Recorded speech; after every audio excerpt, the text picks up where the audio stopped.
Buat sebagian orang Indonesia yang ikut hashtag Black Lives Matter dan anti rasis, kalian mesti lebih perhatiin lagi ya. Jangan sampai gajah di pelupuk mata tidak terlihat, tapi semut di seberang lautan kalian lihat. Ikut campaign ngebela anti rasis, tapi kalian masih suka menghina orang Papua. Masih suka bilang di Papua ada body lotion apa enggak, ada lulur apa enggak, ada sampo apa enggak.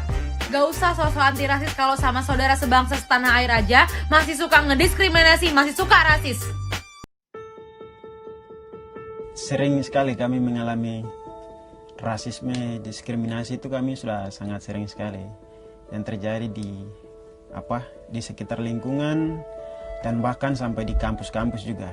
Itu sempat ada ibu dosen yang mengatakan kepada saya bahwa itu kenapa ya kalian orang Papua badannya bau, dekil. Terus ketika kami ngobrol itu kami susah untuk bernafas kayak gitu. Kami kuliah di sini karena yang kami pikir kami masih berada di negara ini, kami masih ya istilahnya kami masih berada di negara Indonesia. Jadi kami datang kuliah di sini. Kalau saya melihat konflik yang di Surabaya, sebagai saya punya kawan-kawan juga Papua di sana, yang pertama hati saya terpukul gitu dengan sebutan ya monyet istilahnya.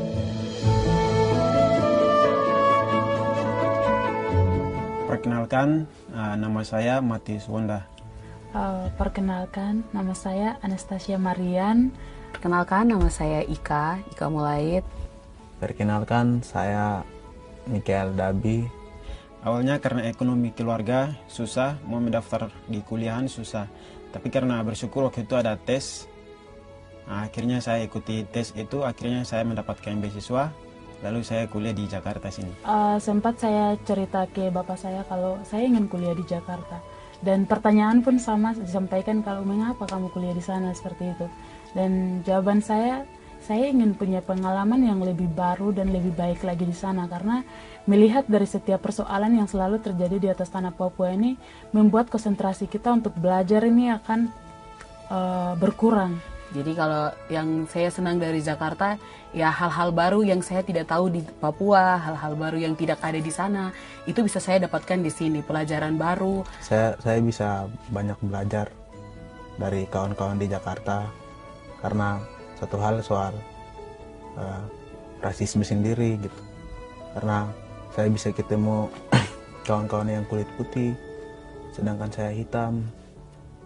Jadi ya di situ belajar toleransi gimana antara manusia satu dengan yang lain. Itu yang saya suka, karena di Indonesia ini banyak sekali suku gitu.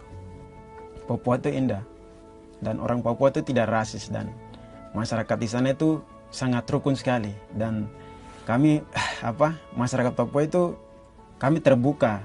Orang Papua itu kalau orang baru sudah bergabung di sana, mereka orangnya ramah-ramah, tidak pernah membedakan kok ini itu tidak ada.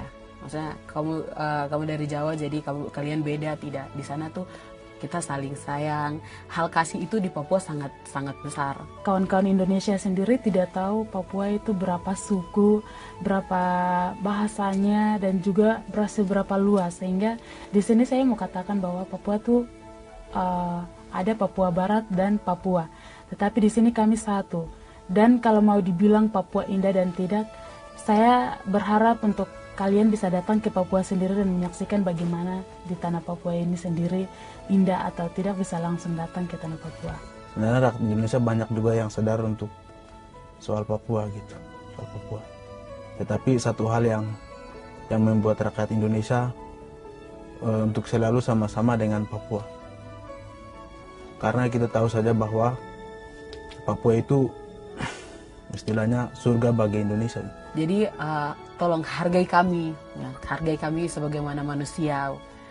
Janganlah mengeluarkan kata, karena kata itu sangat menyakitkan untuk kami. Sebagai manusia yang dilahirkan dari rahim ibu, sebenarnya sakit hati juga ya kepada oknum yang sempat melontarkan kata-kata itu. Jika Indonesia mau maju, jangan ada yang namanya rasisme, penindasan, dan juga diskriminasi yang selalu terjadi bagi kami orang timur khususnya. Tunjukkan kalau Indonesia itu adalah negara yang tidak membedakan suku, ras, agama dan lain-lain.